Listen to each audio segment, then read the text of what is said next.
বন্ধুরা, তোমরা সবাই কেমন আছো? দেখো, আজকে আমি রূপকথাকে স্কুল দিয়ে বিরাটিতে গেছিলাম। সেখান থেকে ওর জন্য একটা রেনকোট, আমার জন্য একটা ছাতা আর একটা ড্রয়িং খাতা কিনে নিয়ে এসেছি। তারপরে দেখো বাড়িতে চলে এসেছি। তারপর জানো বিরাটিতে কী হয়েছে? সবাই বলছে নাকি বাচ্চা চুরি হয়েছে, বাচ্চা চুরি হয়েছে। আদৌ কিন্তু কিছুই না, জানো। দেখো রিপোর্টাররা সব এসছে, দেখেছো? মহিলাটাকে ধরে খুব মেরেছে, জানো না। মহিলাটা বাচ্চাটাকে ব্যাগে করে ঢুকিয়ে নিয়ে যাচ্ছিল নাকি, এই বলে সব মহিলারা ধরেছে। দেখো, তারপরে এখানে দেখো কত লোক, পুলিশের পর পুলিশ, জানো না। তারপরে এখন শুনছি যে বাচ্চাটা নাকি ওই মহিলাটার, জানো। তো বেকার বেকার মহিলাটাকে শুধু মারলো, সবাই মারধর করলো।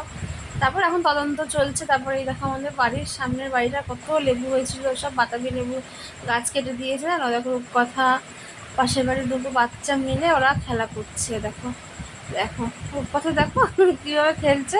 তারপর এই দেখো আমার একটা সুন্দর একটা ছবি তোমাদের কাছে শেয়ার করলাম। দেখো, ছবিটা যদি ভালো লাগে তাহলে লাইক কমেন্ট শেয়ার করবা। তোমরা তো কিছুই করছো না। লাইক কমেন্ট শেয়ার করো বন্ধুরা। Tata, bye bye.